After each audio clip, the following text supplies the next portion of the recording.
Welcome. Let's see. All right, welcome to the Circuit of Success. I'm your host, Brett Gilliland. Today, I've got Ryan Myatt with me. What's up, Ryan? Hello. How you doing? I didn't tell you this before, but you got to be really close to the microphone, so we can have some good audio from you because we're getting a lot of words of wisdom, aren't we? I hope so. I hope so. Yes. Okay, that's good. We've got a crowd here. I mean, a big crowd, don't we? Uh-huh. What do you think of these guys and gals? Well, we got a couple teammates, a couple youngins, and then the birthday mom. The birthday mom. Happy birthday, Mom. Thank you. So you are Ryan Myatt. You are a graduate of Althoff Catholic High School, and you're getting ready to go to Quincy University. Is that right? That is right. Going to pursue my soccer career there and also my education. Got to get that in there. Make sure you get that in there. Yeah. So you excited about that? Very excited. Go down early in August. Get with the team, I think, the first day after I'm there. And then it's like 26 straight days of practice. Wow. And then season starts right away after that. And then I'll be going. So Quincy, name some schools Quincy plays. They play the McKendree, UMSL. They're in the same conference as them. Sweet. Like Truman State. And then that's the only teams I can really think of. So you have to let us know when it's here, and we'll take a road trip over to McKendree and UMSL, and we'll go watch these guys. Because you got two other teammates, right? Yeah, I have two teammates playing with me, and then also another teammate who's playing for UMSL. Okay. Well, that's good. That's exciting. So I got to ask you, Asher over here used to love this during the games. We'd be yelling, "Let's go, Bubby!"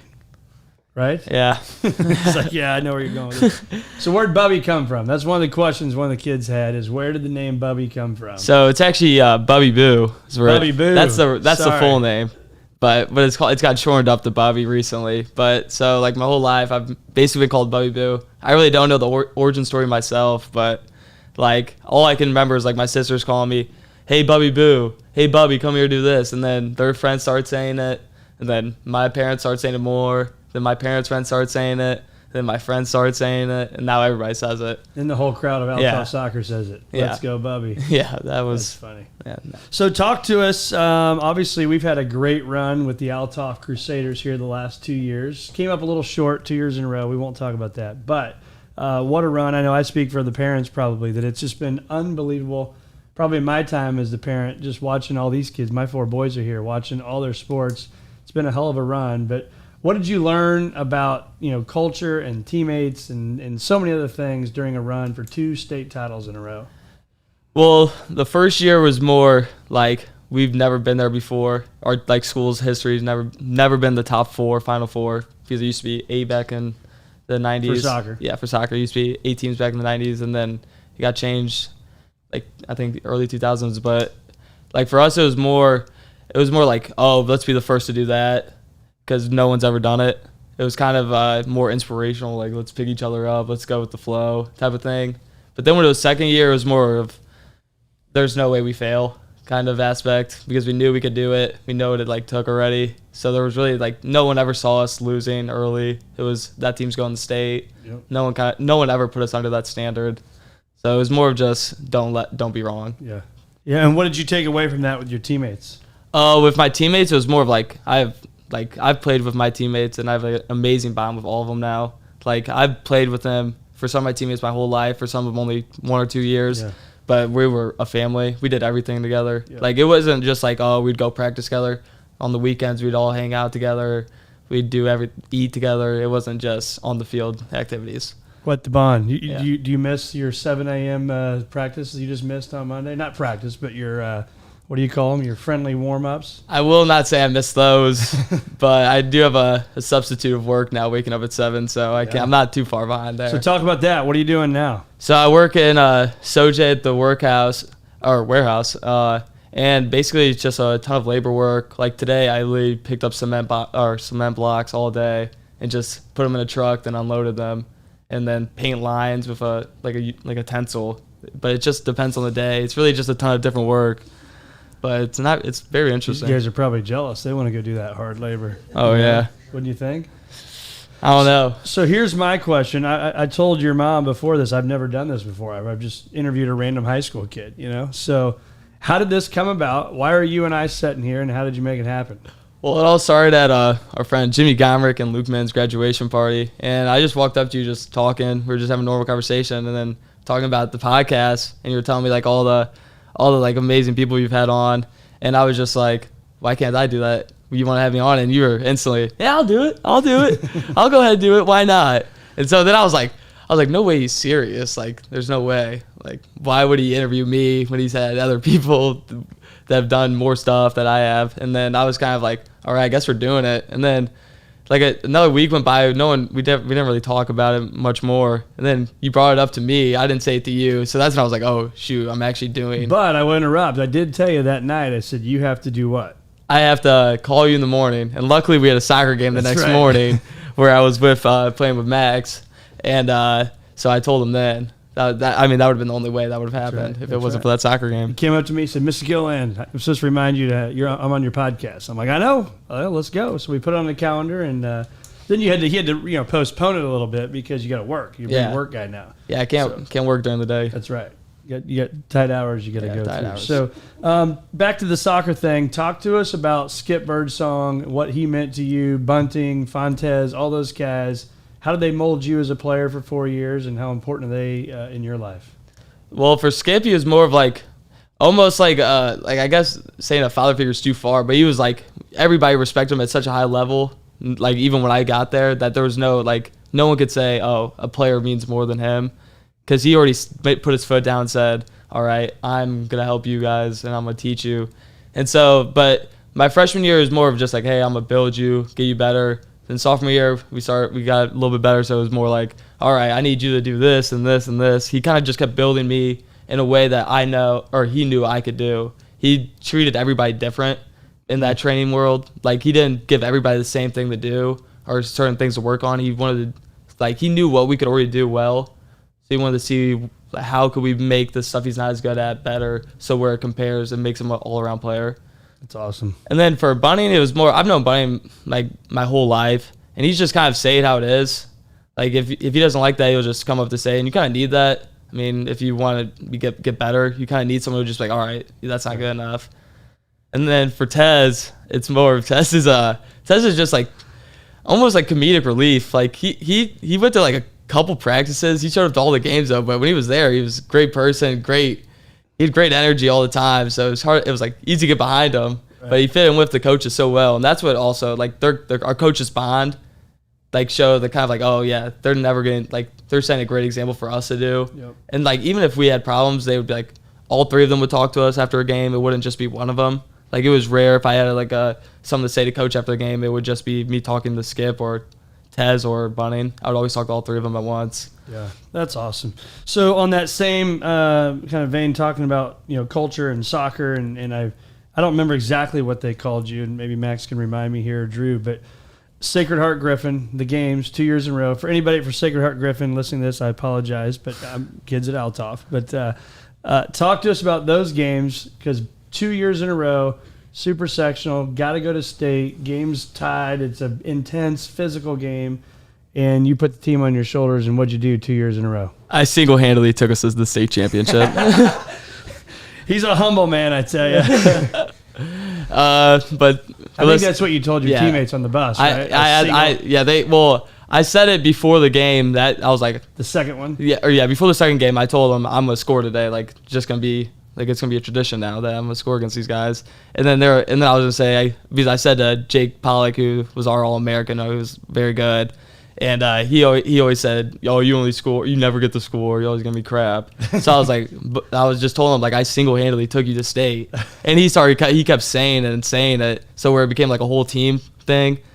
And then at that point, it was just everybody. After I scored that game, everybody was like, "Hey, Ryan, go sit," because I had to get interviewed by a Belleville News Democrat about the game, and they said, "Go say." You single-handedly took a say, and I was like, I just can't do that. But they tried convincing me, but sadly I didn't do it. I wish I would have now. That's probably a smart play. Yeah, I didn't, because it's the news. You can't just go out there and fully say it.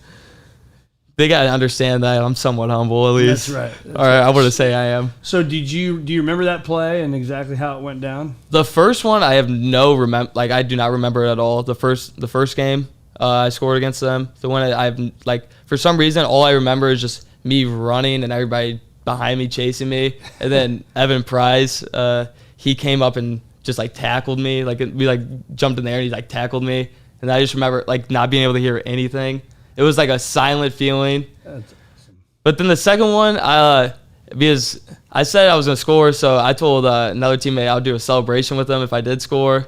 And so right then I kind of was like, all right, I scored. I was like, all right, I know what I gotta do. So I ran over, found him, and we had a little celebration together, and that was it. But that one was more intense, I would say, just because during that time of the game we weren't. You wouldn't say we were the favorites of that game, which I felt like was more of like we overcame compared to last year. We just came back. We just tied it to send it to overtime. Yeah. So it's kind of like, oh, we have the momentum.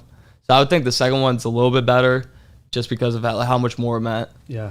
And how much more the expectations there were, Yeah. right?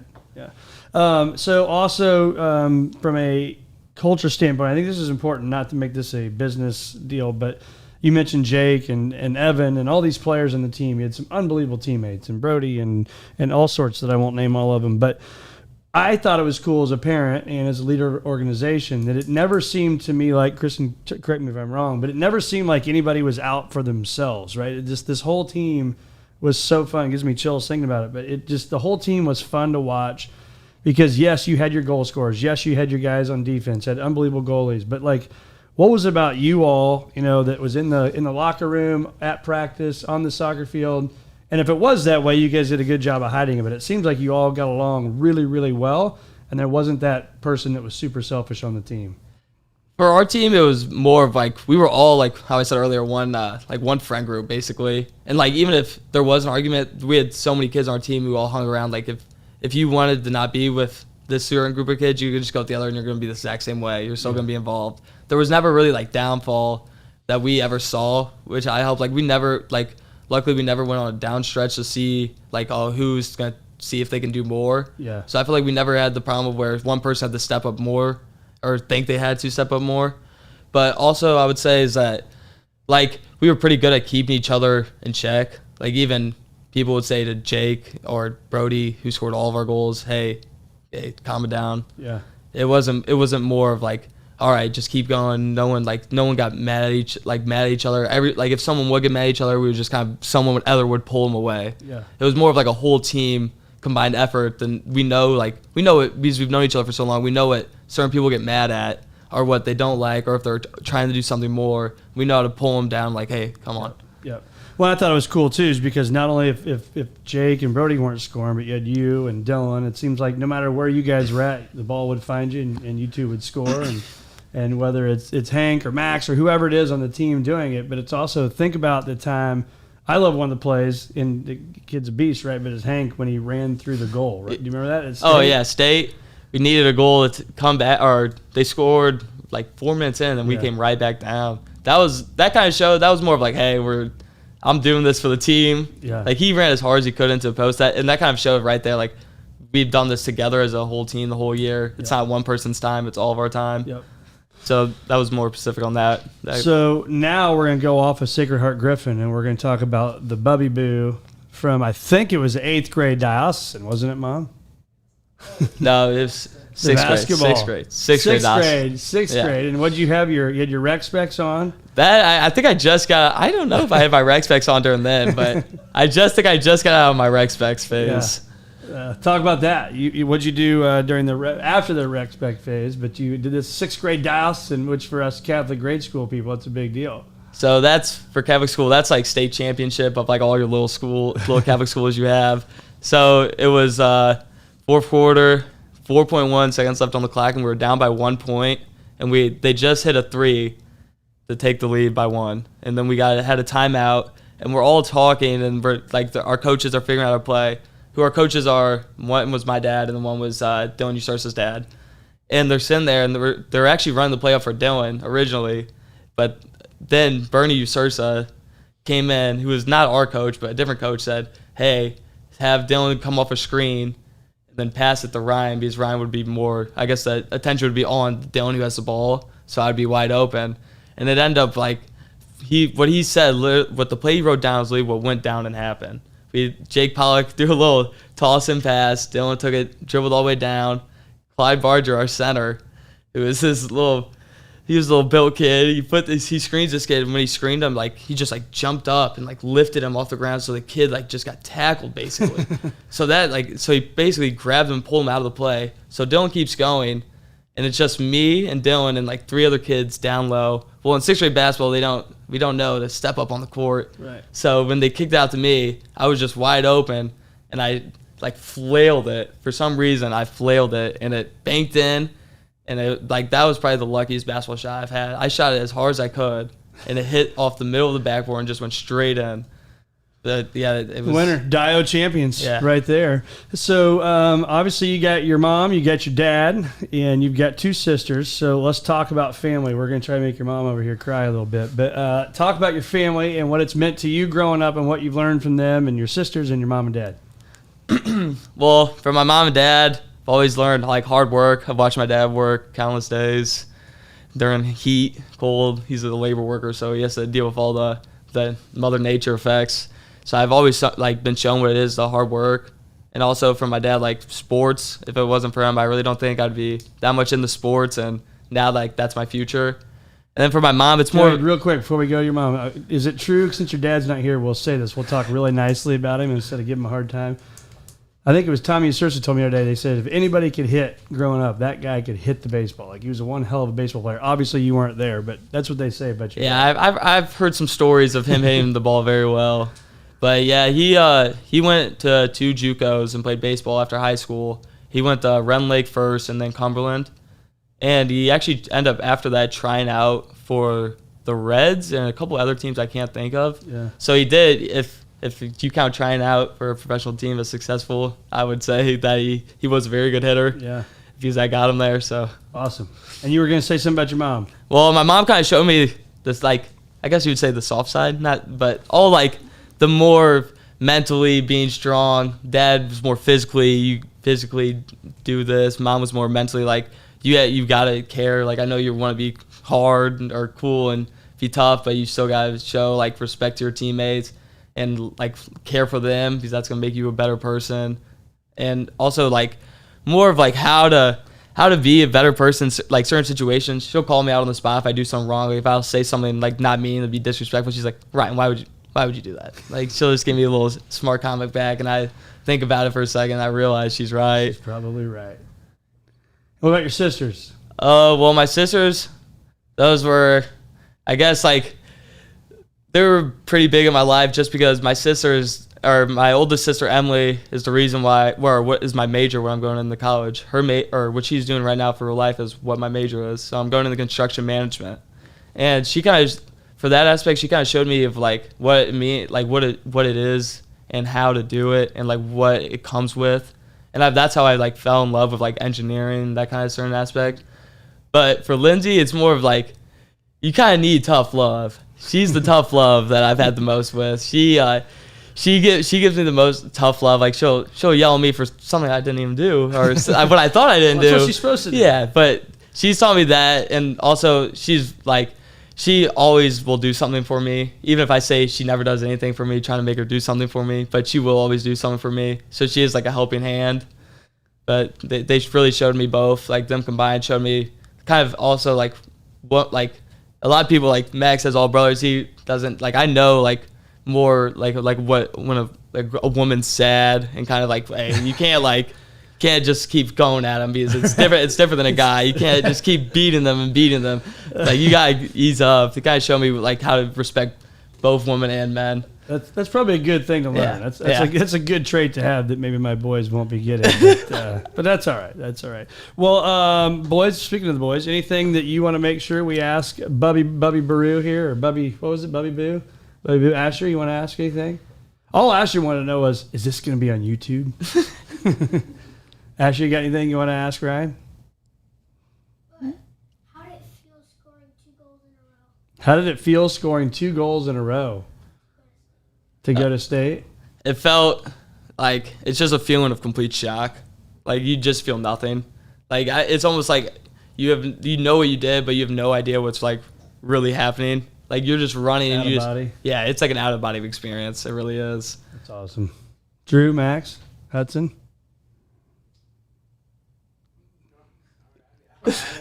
Do we put your mom on the spot here? Does she have any questions? She's like, no. Today's mom's birthday. We're not putting her on the spot. Well, Happy birthday, Mom. Ryan, it's been awesome having you on the Circuit of Success. I'm glad that you came up to me at a graduation party. This has been a blast having your mom here and the boys here and watching you and seeing your soccer career. And now we're going to go watch you play at the next level, man. So congratulations and thanks for being on. Thank you so much. It was an honor. We're